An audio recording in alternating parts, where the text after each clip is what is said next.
Olá galera, sejam todos bem-vindos ao canal de Boas com o Ita. Hoje eu vou resolver com vocês uma questão de física da matéria de eletricidade, as chamadas leis de Kirchhoff. Essa é uma matéria bem chatinha, essa é a primeira questão, até agora ainda não tinha feito nenhum vídeo com esse assunto, com esse conteúdo. Essa é a primeira questão que eu estou fazendo e eu confesso para vocês, gente, que esse é um conteúdo que eu não curto. Eu ensino porque preciso ensinar, mas é uma matéria que eu não curto muito por conta das contas. As contas quase sempre são enormes e às vezes a gente se enrola muito fazendo, porque você encontra uns sistemas de equações meio esquisitos. E eu até aproveito para fazer esse adendo. O motivo principal de eu não curtir muito esse conteúdo é por conta dos sistemas, né? Você monta sistemas lineares e, a meu ver, é uma das matérias mais chatas da matemática, sistemas lineares. Quem é meu aluno sabe disso, né? Eu não escondo de ninguém que esse é um conteúdo que eu não curto muito, sistemas lineares. Mas enfim, sem mais delongas, vamos lá para a questão. A questão da Mackenzie de São Paulo, né, desses vestibulares antigos. Tem esse desenho desse circuito aqui, e aí você tem aqui essa divisão de correntes e tal. E aí o objetivo é que você descubra quem é essa resistência Rzinha aqui do canto, perto da fonte, né, perto do gerador.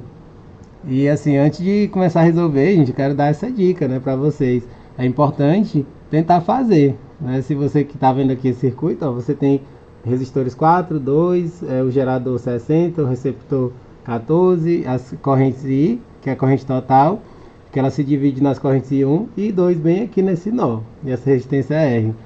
Dê um pause no vídeo e tente resolver. É muito bom fazer esse exercício de simplesmente não pegar logo a resolução e tentar fazer, quebrar a cabeça um pouquinho. Tente fazer isso, dar um pause, fazer. Aí caso depois de quebrar a cabeça um bocado não tiver conseguido, beleza. Aí você volta pro vídeo e assiste o restante, beleza? Fica essa dica para vocês. Vamos lá, ela diz assim: no circuito acima o gerador e o receptor são ideais e as correntes têm os sentidos indicados. Se a intensidade da corrente I1 é 5 amperes, então o valor da resistência R é...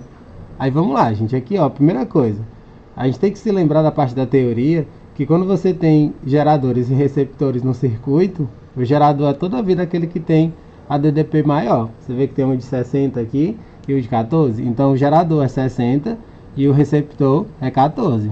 Outra coisa, quando ele diz que é ideal, ó, esse ideal é porque você desconsidera a resistência interna.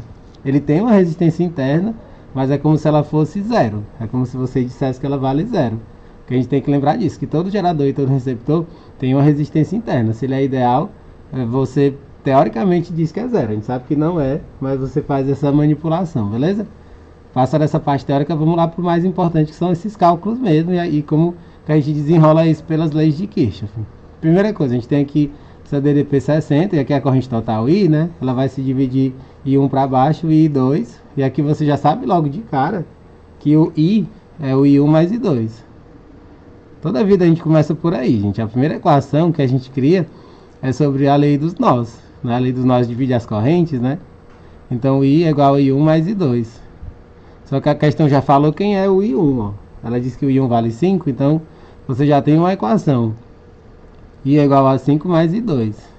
Eu guardo essa equação, viu, gente? Essa equação aqui que eu vou chamar de equação 1, ela é importante para os cálculos. O I, a corrente total é 5 mais I2. Aí, voltando aqui para esse circuito, ó, a gente sabe que essa corrente 2 ela vai circular por aqui, ela vai descer, né, e ela vai vir por aqui pela esquerda, né? I2. Eu sempre gosto, quando eu dou aula desse conteúdo, de colocar essas correntes bem espalhadas aqui no circuito, para que você não se enrole, né? Essa corrente aqui, ó, elas vão se juntar. Quando ela chega bem aqui, passando desse nó, volta-se a corrente total I e ela sobe por aqui também, corrente I, beleza? Depois que a gente faz esse desenho dessas correntes, pronto, é só jogar na lei de Kirchhoff. Por que diz essa parte da lei das leis das malhas, né? Que a gente vai utilizar a lei das malhas, das leis de Kirchhoff. Você tem que se ligar que a DDP, quando você faz uma volta completa numa malha, ela é zero. A soma das DDPs quando você dá uma volta numa malha. Então aqui a gente vai ter que fazer duas malhas. A gente vai ter essa malha 1 aqui, que é essa malha da esquerda. E aí vai ter uma malha 2. Eu particularmente gosto muito de trabalhar dessa maneira. A gente pega a malha completa, né?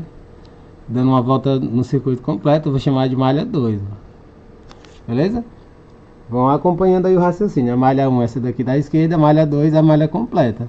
E aí a gente pega um ponto e aí vai, a partir desse ponto, a gente faz a circulação pelo circuito completo. E assim, cada pessoa tem sua forma de fazer, né? Essa é uma matéria que você tem muita liberdade para você fazer do jeito que você quiser. Você tem essa malha 1, você tem essa malha 2, você tem que ver o ponto onde você começa. Tipo assim, você tem algumas maneiras de você fazer esses cálculos, né? Você não tem essa forma muito bitolada de fazer. Eu particularmente eu gosto de começar por um ponto que fica abaixo da fonte, né? Eu gosto de começar sempre por aqui. Eu acho melhor, assim, eu acho mais bacana, né? Mas eu sei que fica, como eu falei, você tem toda a liberdade de fazer de outra maneira. O importante é chegar nos resultados, beleza? Vou pegar um ponto aqui, ó, bem pertinho da fonte, e aí circular no sentido horário, ó. Vamos lá, malha 1. Vocês veem, gente, que essa matéria ela tem muita teoria, né? Você ainda não comecei os cálculos, né? Já vão em 6 minutos de vídeo e ainda não comecei os cálculos por conta da parte teórica, né? Que tem muita teoria dentro desse conteúdo. Vamos lá. Quando a gente pega esse ponto A, ele vai fazer esse movimento no sentido horário, ele ganha potencial, ele ganha DDP quando ele vai desse tracinho menor para o maior. Né? Eu tinha até um professor que ele ficava frescando, né? Ele brincava com os alunos, que era do pau pequeno para o pau grande, ele ficava dizendo assim, né? Do pau pequeno para o pau grande ele ganha potencial, né? Então, eu acho que vocês já entenderam qual era o duplo sentido disso, né? Enfim, aqui ele ganha potencial, aí você vai colocar aqui mais 60, né?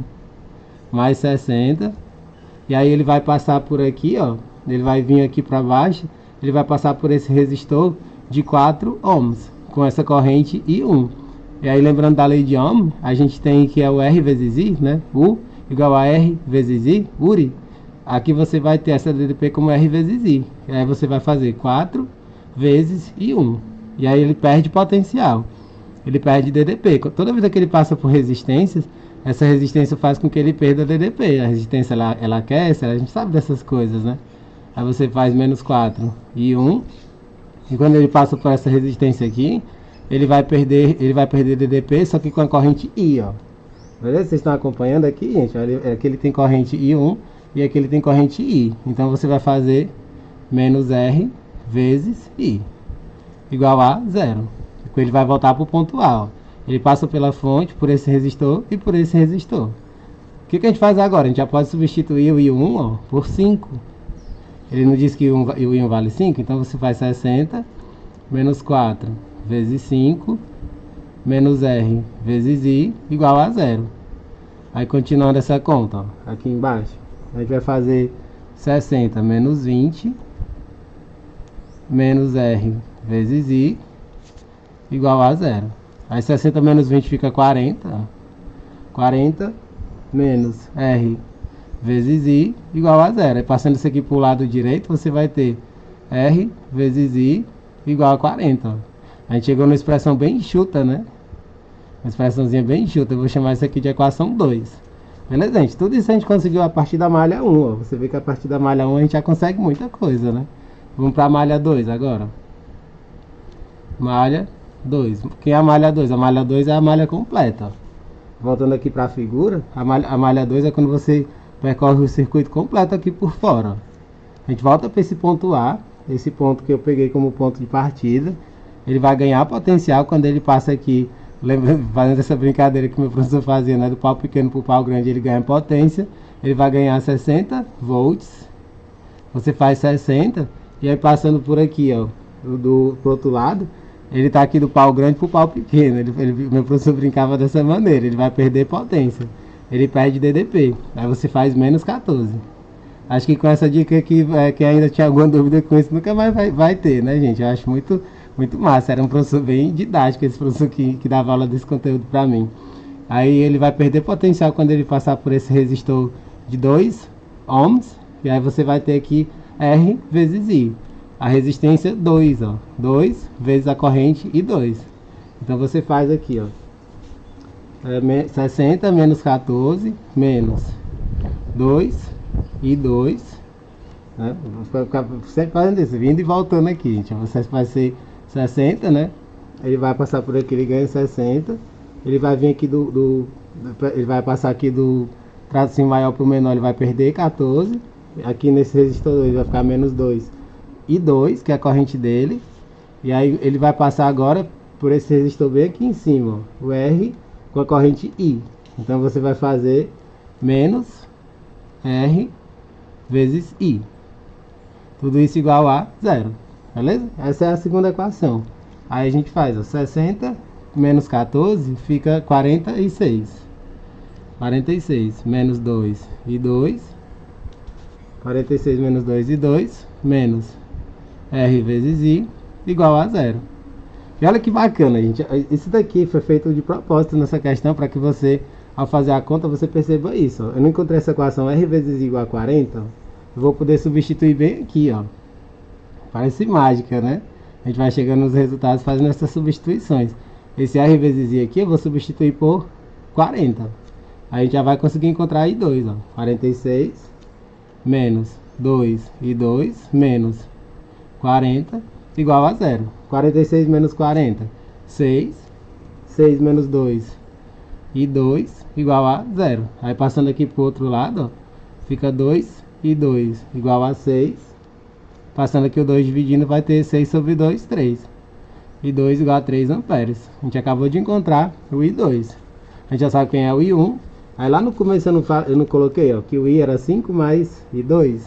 Se o I2 é 3, a gente vai ter o I igual a 8. Então eu já posso substituir lá em cima mesmo. Ó. Eu vou aproveitar esse mesmo espaço daqui e já vou substituir. A gente vai ficar com I igual a 5 mais 3, 8 amperes. O I vale 8 amperes.